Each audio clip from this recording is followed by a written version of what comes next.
আসসালামু আলাইকুম। সংবাদে আপনাদের সবাইকে স্বাগতম জানাচ্ছি আমি নুসরাত। শুরুতেই সংবাদ শিরোনাম। সৌদি আরবে ব্যালিস্টিক ক্ষেপণাস্ত্র ও ১০টি ড্রোন ভূপাতিত ছুড়ল কারা? ইরান যুক্তরাষ্ট্রকে আরও উপহার দিয়েছে ট্রাম্পের ইরান আগ্রাসন যেভাবে দেশে দেশে পরমাণু অস্ত্রের আগ্রহ বাড়াচ্ছে। ইরান যুদ্ধ দীর্ঘায়িত হলে লাভ শুধু রাশিয়ারই, জেলেন্সকি। দর্শক, এতক্ষণ শুনছিলেন সংবাদ শিরোনাম। এখন বিস্তারিত। আপনি যদি ইসরায়েলের ধ্বংস চেয়ে থাকেন তাহলে চ্যানেলটি সাবস্ক্রাইব করে দিবেন এবং ভিডিওতে লাইক করে আপনার মূল্যবান মতামত কমেন্টে লিখে জানিয়ে দিবেন। এখন বিস্তারিত। সৌদি আরবের আকাশ প্রতিরক্ষা বাহিনী মঙ্গলবার ৩১ মার্চ ভোরে একটি ব্যালিস্টিক ক্ষেপণাস্ত্র এবং ১০টি ড্রোন সফলভাবে প্রতিহত ও ধ্বংস করেছে। দেশটির প্রতিরক্ষা মন্ত্রণালয় জানিয়েছে, সৌদি আরবের জনবহুল এলাকা লক্ষ্য করে এসব হামলা চালানো হয়েছিল। খবর সৌদি গ্যাজেটের। সৌদি প্রতিরক্ষা মন্ত্রণালয়ের মুখপাত্র মেজর জেনারেল তুর্কি আল মালিকি জানান, ধ্বংস করা ব্যালিস্টিক ক্ষেপণাস্ত্রটি দেশটির পূর্বাঞ্চলীয় প্রদেশের দিকে ধাবিত হচ্ছিল। এছাড়া গত কয়েক ঘণ্টায় আকাশসীমার বিভিন্ন প্রান্তে হানা দেওয়া ১০টি ড্রোনকেও মাঝপথে ধ্বংস করে দেওয়া হয়। সিভিল ডিফেন্সের তথ্য অনুযায়ী ধ্বংস করা ড্রোনগুলোর অবশিষ্টাংশ সৌদি আরবের আল খারাজ এলাকার কিছু আবাসিক এলাকায় গিয়ে পড়ে। এতে বেশ কিছু ক্ষয়ক্ষতি হয়েছে। সৌদি কর্তৃপক্ষ জানিয়েছে, সাধারণ নাগরিকদের জানমালের সুরক্ষায় তাদের আকাশ প্রতিরক্ষা ব্যবস্থা সর্বদা সতর্ক অবস্থায় রয়েছে। সাম্প্রতিক সময়ে মধ্যপ্রাচ্যে বাড়তে থাকা উত্তেজনার মধ্যেই সৌদি আরবে এই হামলার ঘটনা ঘটল। মধ্যপ্রাচ্যে যুদ্ধ পঞ্চম সপ্তাহে গড়ানোর সঙ্গে সঙ্গে মার্কিন প্রেসিডেন্ট ডোনাল্ড ট্রাম্প ইঙ্গিত দিয়েছেন যে আমেরিকা ইরানের তেল দখল করতে পারে এবং তেহরানের প্রধান তেল রপ্তানি কেন্দ্র খার্গ দ্বীপ কবজায় নিতে পারে। ফাইন্যান্সিয়াল টাইমসকে দেওয়া এক সাক্ষাৎকারে মার্কিন সশস্ত্র বাহিনীর প্রধান বলেন, তার পছন্দ হল তেল দখল করা। তিনি ইরানে এই সামরিক হামলাকে এই বছরের শুরুর দিকে ভেনেজুয়েলায় চালানো অভিযানের সঙ্গে তুলনা করেন, যেখানে লাতিন আমেরিকার নেতা নিকোলাস মাদুরোকে অপহরণ করার পর ওয়াশিংটন দেশটির তেল শিল্পের নিয়ন্ত্রণ নিয়েছিল। খার্গ তেলের হুমকি। ট্রাম্প ফাইন্যান্সিয়াল টাইমসকে বলেন, আপনার কাছে সত্যি বলতে কি আমার সবচেয়ে প্রিয় কাজ হল ইরানের তেল দখল করা। কিন্তু যুক্তরাষ্ট্রে কিছু নির্বোধ লোক বলে, আপনি কেন এমনটা করছেন? আসলে তারা বোকা। তিনি ইঙ্গিত দেন যে এই পদক্ষেপের অর্থ হতে পারে খার্গ দ্বীপ দখল করা। হয়তো আমরা খার্গ দ্বীপ নেব, আবার হয়তো নেব না। আমাদের হাতে অনেক বিকল্প আছে।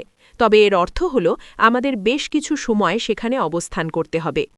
পারস্য উপসাগরীয় দেশগুলোতে সংঘাত ছড়িয়ে পড়া, জ্বালানি অবকাঠামোতে হামলার ঝুঁকি বৃদ্ধি এবং অপরিশোধিত তেলের দাম আকাশচুম্বী হওয়ার প্রেক্ষাপটে মার্কিন নেতার এই মন্তব্য সামনে এলো। এছাড়া ওয়াশিংটন পোস্টের একটি প্রতিবেদনে দাবি করা হয়েছে যে পেন্টাগন ইরানে প্রায় ১০,০০০ সৈন্য পাঠিয়ে কয়েক সপ্তাহের সম্ভাব্য স্থল হামলার প্রস্তুতি নিচ্ছে। গত সপ্তাহে ২,২০০ মারিন সহ প্রায় ৩,৫০০ কর্মী সেখানে পৌঁছেছে এবং আরও ২,২০০ মারিন এবং ৮২তম এয়ারবোন ডিভিশনের কয়েক হাজার সদস্য বর্তমানে পথে রয়েছে। তবে বিশেষজ্ঞরা সতর্ক করেছেন যে ইরানের রপ্তানি কেন্দ্রে যে কোনো স্থল অভিযান মার্কিন সেনাদের চরম বিপদে ফেলতে পারে এবং এটি যুদ্ধকে সংক্ষিপ্ত করার বদলে দীর্ঘায়িত করবে। খার্গ দ্বীপটি উপসাগরের উত্তর প্রান্তে ইরানের উপকূল থেকে ১৬ মাইল বা ২৬ কিমি দূরে এবং হরমুজ প্রণালী থেকে প্রায় ৩০০ মাইল বা ৪৮৩ কিমি উত্তর পশ্চিমে অবস্থিত।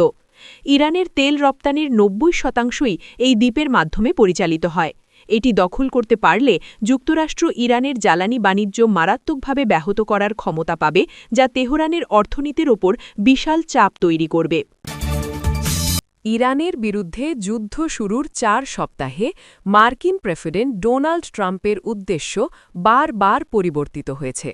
তবে ইসরায়েলের সামরিক অভিযানে যোগ দেওয়ার ক্ষেত্রে তার প্রাথমিক লক্ষ্যের ব্যাপারে তিনি অটল ছিলেন, আর তা হল ইরানের পারমাণবিক অস্ত্র কর্মসূচিকে স্থায়ীভাবে ধূলিসাৎ করা এবং এটি নিশ্চিত করা যে তেহরান যেন কখনও পারমাণবিক অস্ত্র হাতে না পায়। গত জুনে ইরানের পারমাণবিক স্থাপনাগুলোতে যুক্তরাষ্ট্রের হামলার লক্ষ্য একই ছিল। এর 1 মাস আগে জাতিসংঘের পারমাণবিক পর্যবেক্ষণ সংস্থা, আন্তর্জাতিক পরমাণু শক্তি সংস্থা IAEA জানিয়েছিল ইরানের কাছে 408.6 কেজি 60% সমৃদ্ধ ইউরেনিয়াম জমা রয়েছে, যা আরও পরিশোধনের মাধ্যমে সম্ভাব্য 9টি ওয়ারহেড বা ক্ষেপণাস্ত্রের জ্বালানি হিসেবে ব্যবহার করা সম্ভব। সিভিল ডিফেন্সের তথ্য অনুযায়ী ধ্বংস করা ড্রোনগুলোর অবশিষ্টাংশ সৌদি আরবের আল খারজ এলাকার কিছু আবাসিক এলাকায় গিয়ে পড়ে। এতে বেশ কিছু ক্ষতিগ্রস্ত হয়েছে। ইউক্রেনের প্রেসিডেন্ট ভলোদিমির জেলেনস্কি সোমবার দাবি করেছেন যে চলমান ইরান যুদ্ধ থেকে রাশিয়া উপকৃত হচ্ছে, অন্যদিকে কিয়েভ পিছিয়ে পড়ছে। এক ভার্চুয়াল সাক্ষাৎকারে জেলেনস্কি অ্যাক্সিয়সকে বলেছেন, আমি নিশ্চিত রাশিয়া দীর্ঘযুদ্ধ চায় কারণ তাদের সুবিধা আছে। যুক্তরাষ্ট্র মধ্যপ্রাচ্যে মনোযোগ দিচ্ছে এবং ইউক্রেনকে সামরিক সহায়তা কমিয়ে দিতে পারে। কিছু নিষেধাজ্ঞা আংশিকভাবে তুলে নেওয়া হয়েছে। যদি ইরানের যুদ্ধ চলতে থাকে সেক্ষেত্রে আমি শুধু রাশিয়ারই সুবিধা দেখি। তিনি যুক্তি দেন, যেহেতু জ্বালানির দাম বাড়ছে সেহেতু রাশিয়া তেল বিক্রি থেকে বেশি আয় করছে। জেলেনস্কি আরও সতর্ক করেছেন যে দীর্ঘ ইরান যুদ্ধ ইউক্রেনের অস্ত্র সরবরাহকেও প্রভাবিত করবে। রাশিয়া জেলেনস্কির এ দাবিগুলোর উপর এখনও কোনো মন্তব্য করেনি। ইউক্রেনের প্রেসিডেন্ট আরও উল্লেখ করেছেন যে তাঁর দেশ মধ্যপ্রাচ্যের নেতাদের সঙ্গে সেই গোয়েন্দা তথ্য শেয়ার করেছে যেখানে দেখা গেছে রাশিয়া ইরানকে মার্কিন ও মিত্র দেশগুলোর সামরিক ঘাঁটিগুলোর স্যাটেলাইট চিত্র দিয়েছে। রাশিয়ার সঙ্গে শান্তি আলোচনা নিয়ে জেলেনস্কি বলেছেন, তিনি আশঙ্কা করছেন যে যুক্তরাষ্ট্র ইউক্রেনকে তাদের মাটি ছাড়তে চাপ দিতে পারে। আপনি যদি আমাদের চ্যানেলে নতুন হয়ে থাকেন তাহলে চ্যানেলটি সাবস্ক্রাইব করে দিন।